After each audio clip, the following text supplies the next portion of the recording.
विजय ma'am, पहला सवाल कौन सा?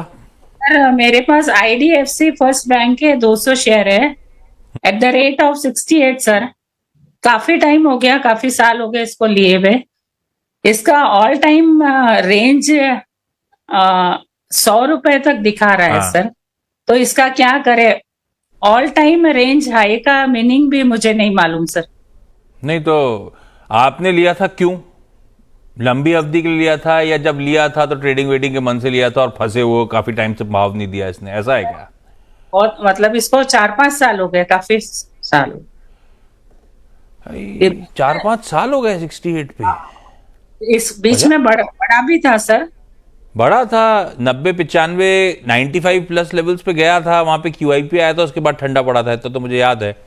हाँ अभी है। नंबर्स आए थे वो भी मिले जुले हैं, थोड़े से वीक थे, लेकिन ये बात थी कि सतपति साहब सब कह रहे थे कि भाव में शायद प्राइस में सब कुछ आ गया होगा, इसलिए ब्रोकरेज के टारगेट थोड़े ऊपर के थे, लेकिन नंबर्स डिसअपॉइंटिंग ही थे। स्टॉक कुछ करके नहीं दे रहा।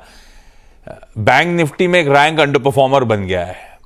क्या करना चाहिए विद्या मैम को आईडीएफसी फर्स्ट बैंक में? और ये कह रही है काफी साल पहले 68 दिखा चुका है क्या? नहीं, आशीष जी, मुझे आसपास लगता है कि फ्रैंक ये तो इस रैली में गया है फाइनली, बहुत लंबे अरसे बाद जब गया था तो 90-95 तक गया था। खैर जो भी है, जी। इनके भाव पे खड़ा हुआ है। सतपति साहब, क्या व्यू बनता है आईडीएफसी फर्स्ट बैंक में? आशीष जी देखिए, अगर मैं सही हूं तो ये सितंबर 23 इन लास्ट ईयर ये 94 95 वो इसने भाव तभी लगाया था। रैली शुरू उसके हुई बाद थी। वो हाँ। कभी वो लेवल तक गया ही नहीं। हाँ। हाँ। लेकिन अगर आप चार्ट भी देखें ना आशीष जी, शॉर्ट टर्म के हिसाब से भी तो 75 पे एक बहुत बड़ा बैरियर है।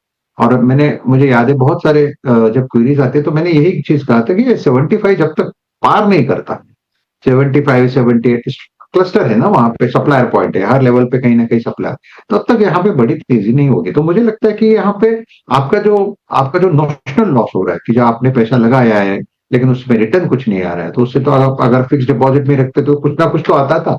That is notional loss. तो वही है ना कि आपको कहीं पे और लगाए तो आपको पैसा मिले, लेकिन यहाँ पे तो बस ब्याज खाद का नुकसान होता है। तो मेरे हिसाब से it's clear exit for me. अगर आपको भाव भी मिल जाए करीब 68 70 का पुल बैक में, तो आप एग्जिट कर लीजिए। फिलहाल तो मैं यही कहूंगा, आप एक छोटे से स्टॉप लॉस के साथ 62 का स्टॉप लॉस रखे बने रहे। जहां एग्जिट मिले, जहां आपको भाव मिले, आप एग्जिट कर लीजिए, क्योंकि मुझे नहीं लगता ये काउंटर शॉर्ट टर्म में कुछ परफॉर्म करेगा।